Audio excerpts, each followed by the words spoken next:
From Whispers from Eternity, prayer number 72. O divine sculptor, chisel thou my life. Every sound that I make, let it have the vibration of thy voice. Every thought that I think, let it be saturated with the consciousness of thy presence. Let every feeling that I have glow with thy love. Let every act of my will be impregnated with thy divine vitality. Let every thought, every expression, every ambition be ornamented by thee. O divine sculptor, chisel thou my life according to thy design. Om. Peace. Amen.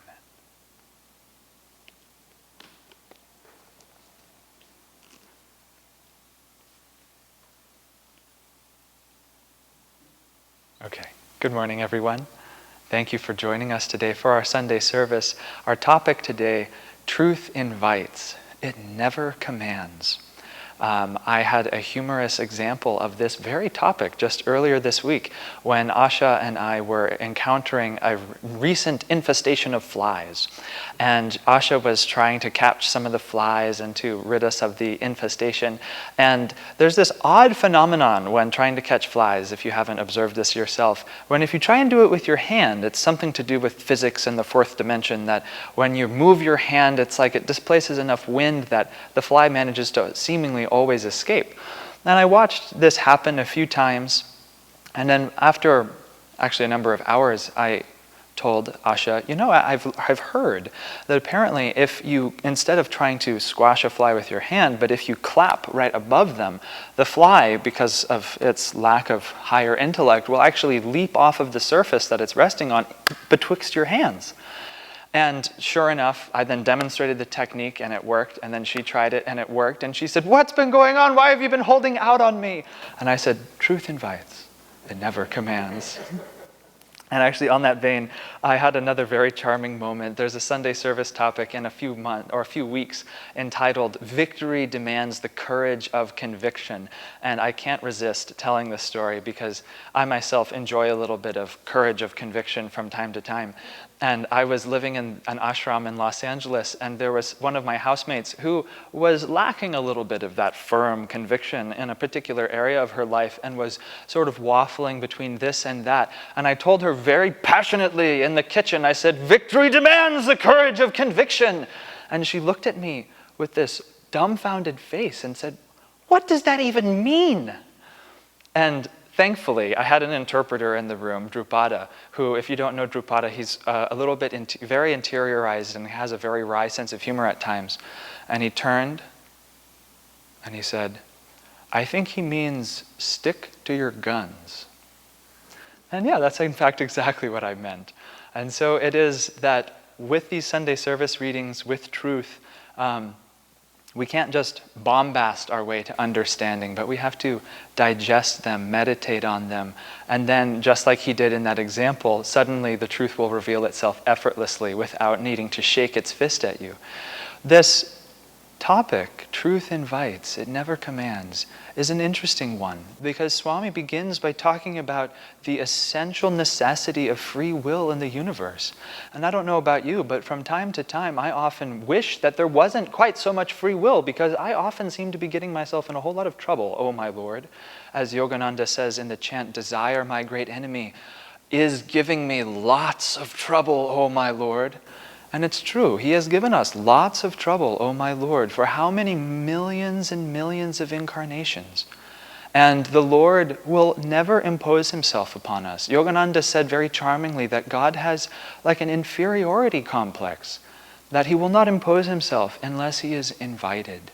And that in this reading, Swami says that we can live in a self-created darkness for eons if we so choose. But also, we can choose to live more and more in the light, that we can learn to receive that truth, like Shanti was talking about with the fire ceremony this morning, that when we begin to open our hearts and we say, "I seek purification by the grace of God," then truly we do put one step forward on the long journey towards purification, towards transcendence. Because as Krishna then goes on later to explain, we have to work with our own natures. We cannot suppress ourselves in the attempt to be some version of spirituality that we think we ought to be. This is a very slippery slope because we have an ideal that we are trying to live up to. We have the yamas and we have the niyamas. We have the examples of saints. We have the examples of the masters. We have the examples of our fellow guru bhais on the path. And we can see living examples of what it is to live a life dedicated to God. But it can be all too easy for us to therefore slip into the shoulds, thinking I should be this way, I shouldn't feel this way. I ought to already behave this way. I've been practicing Kriya for 10 years. I shouldn't feel anger anymore. Well, sometimes perhaps we do nonetheless. And then what?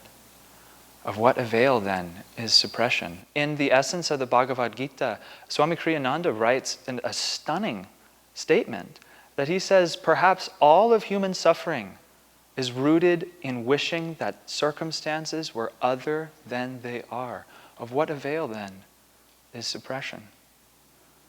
What this is inspiring me to contemplate is the need, therefore, for deep, impersonal, honest introspection.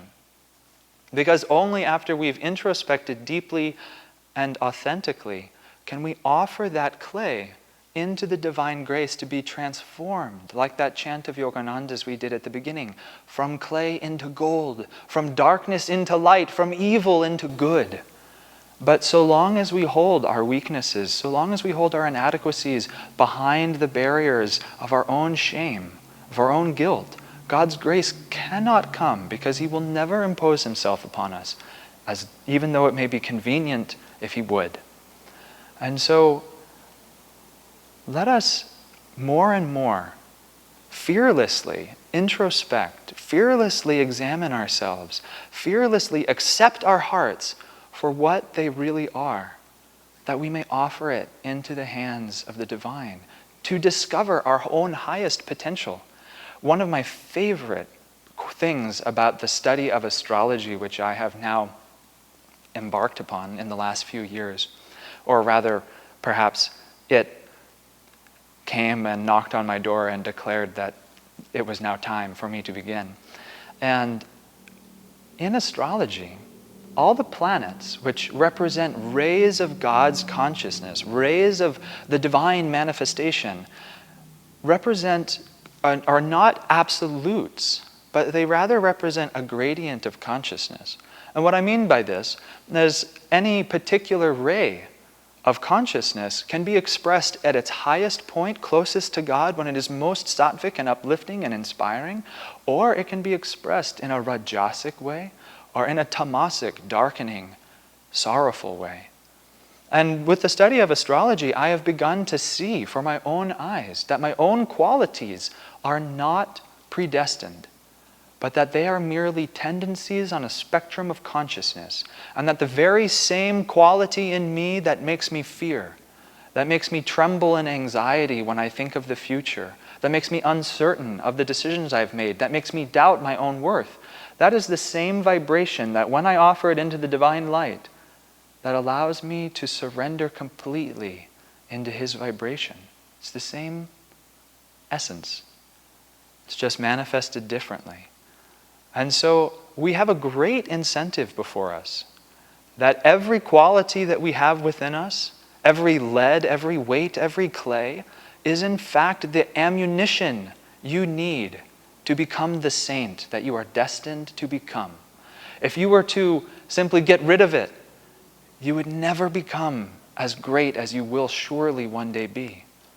But it is all these seeming weaknesses. It is all these seeming bundles of past bad karma that when transmuted will give us the power, will give us the grace to realize our true oneness with our Father, Mother, God. I was just reading Autobiography of a Yogi the other night because in preparation for Sunday service it seemed like a very thorough and good thing to do. And I was struck rereading that book. First, of Why am I not constantly reading this book? It's truly one of our great scriptures. And I was chuckling to myself because Swami Kriyananda at the end of his life was pretty forthcoming about the idea that he claimed, or I shouldn't say claimed, pretty forthcoming that he thought Master was a reincarnation of Christ. And I was sort of chuckling to myself that Christ let other people catalog his life. And maybe that didn't turn out so well. So in this incarnation, he figured, I'm going to do it myself. I'm going to write the autobiography to make sure I get everything in there I want. And so I was reading Autobiography of a Yogi with reverence, with a sacred appreciation that these are the words of a God-realized avatar who has chosen every word, who has impregnated every word with his sacred vibration to show us the way home. And I was rereading that book and I was struck so palpably by his vibration. And one other thing that a sort of tangential inspiration that occurred to me whilst reading it was, I've read that book many times. And the first time I read it, it was like, a spiritual high adventure novel of a young man meeting saints, going on adventures, having cosmic consciousness, meeting his guru, traveling to America. It was all very fun and good. But the more I read it and the more I mature on the spiritual path, the more I think I'm beginning to see the depth of the diamond that he has left for us in that book. And the other night when I was reading it, I had a new revelation that when Yogananda writes, we ought to consider how he uses the pronoun I. As Asha has often referenced in relationship to the Bible, when Christ says I, he's not always referring to Christ, this body. He's referring to the Christ consciousness. He's referring to God the infinite, who has taken manifested form on our behalf. And just reading the book, suddenly with that feeling in mind, I was struck when his sister Roma asks him to intercede on behalf of her husband, who is a doubter and who constantly is harassing her for believing in saints. And Yogananda says, I will help you. And that's the voice of God answering her prayer in living form. How beautiful. So I was struck by that the autobiography of a yogi is in itself a perfect invitation to truth. That Yogananda, through that writing, is constantly inviting us to achieve a different state of consciousness, to live in a new way, to live with greater devotion, with greater aspiration, with deeper attunement to him and to this great line of gurus. He doesn't command it. He just invites you by showing the fruit of a life given to God in all of its wonders. But I was also struck, the autobiography is just a miraculous book. And whenever I need something, I think I'm learning now, I'm a slow learner. At times I've had questions, deep imponderables, and I've thought, I wish I could just ask Master this question. And in a flash of perhaps divine insight, I thought, well, let's just ask Master. So I prayed with the autobiography and I said, Master, teach me the secret of this question. And I opened the page randomly, and lo, where I first cast my eye, he described exactly what I was wondering about. It's very helpful.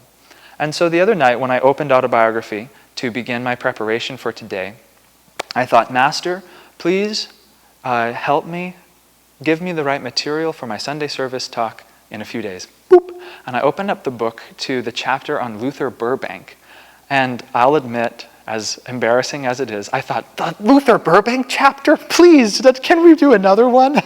Because that's the one of the chapters that I might have skipped if I had been, speed reading it. Because horticulture and flowers and, grafting trees doesn't exactly interest my normal personality. But I thought, no, let's have a sense of faith. Let's have a sense of spiritual adventurousness. And let's read this chapter with fresh eyes and with a sense of receptivity, with a sense of deep listening. And so I did. And I read that chapter on Luther Burbank, the American saint to whom Yogananda dedicated the entire book. High praise. And I read that chapter, and it was so beautiful. It was so inspiring. It was so uplifting. But what struck me so poignantly was Burbank talked about in his practice of grafting fruit, that he discovered that plants have a tremendous will. And bear with me, this will come into focus in a second. He said that a plant perhaps has developed a certain set habit over the course of millions of years, perhaps. He said, tracing its way back to when it was first clawing life out of the very rocks. And he said, surely that plant develops a tenacity of will that no human can match. But when you graft that plant with another harmonious and sattvic influence, suddenly that negative influence is stopped immediately and can redirect its energy in a positive direction. And I thought, oh my gosh, we are that naughty plant. For how many millions of years have we wandered in our self-imposed darkness, deaf to the cries of God, inviting us to live in a higher way? And like that plant, we have developed a tremendous tenacity of will towards wrong action. Krishna says in the Bhagavad Gita, or Arjuna says, what is it that drives men as if against their will towards destruction? And Krishna says, it is desire, man's greatest foe. We have become so habituated in chasing happiness through our desires and through the senses in the world that we have become like that little plant. We've become trained, battle-hardened over millions of incarnations, entrenched in negative habits, that if we were to simply pick away at them one generation at a time, we would never succeed. Like trying to breed a new potato just by picking the best one every time. But what Burbank discovered is when you graft that reluctant plant with a positive one, then immediately it's off to a new life. And so too with us, I thought, we can graft our negative habits to positive qualities of God aspiration, that by opening to receive His grace, we can transform our destiny instantaneously to the degree to which we sincerely open ourselves to receive His grafting power of grace. And this dovetails back into what I was saying a moment ago about astrology, that the same planet that may cause me to be anxious and endlessly worry may in time, by the grace of God, give me the profound ability to be so supremely detached from this world that I will die freely. Perhaps that would be its highest manifestation, and I pray that it is so. And so for each of us, ask of yourself, what qualities do I have yet within my heart that hold me back? What qualities do I have that cause me to suffer? And how can I offer them more sincerely to God? Because, yes, heroism is needed, energy is needed, courage is needed, as we will talk about in the future Sunday service. But grace, too, is needed. And God's grace can only enter when we sincerely open our hearts to receive, when we sincerely offer ourselves without any boundaries, without any egotistical pride, but like a child crying for help. I once was in Los Angeles a number of years ago, and I was going through a very challenging period of my life. And I don't know that it was necessarily medical, but I was struggling with some feelings of depression.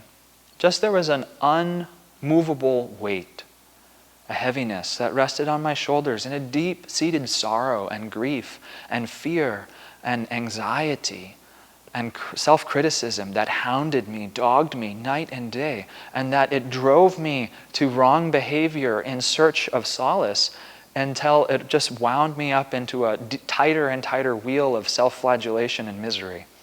And I realized that I had a very strong ego attachment to overcoming it myself. This is very deadly. Here I was being crushed flat by the weight of some karma, and I didn't want to cry for help because I wanted to prove to Master that I could do it myself. In my mind, I wanted to come to Him as a conquering hero saying, "Lo, I have defeated this enemy. Aren't you proud of me?" But the more I clung to that desire, the more it ground me into oblivion.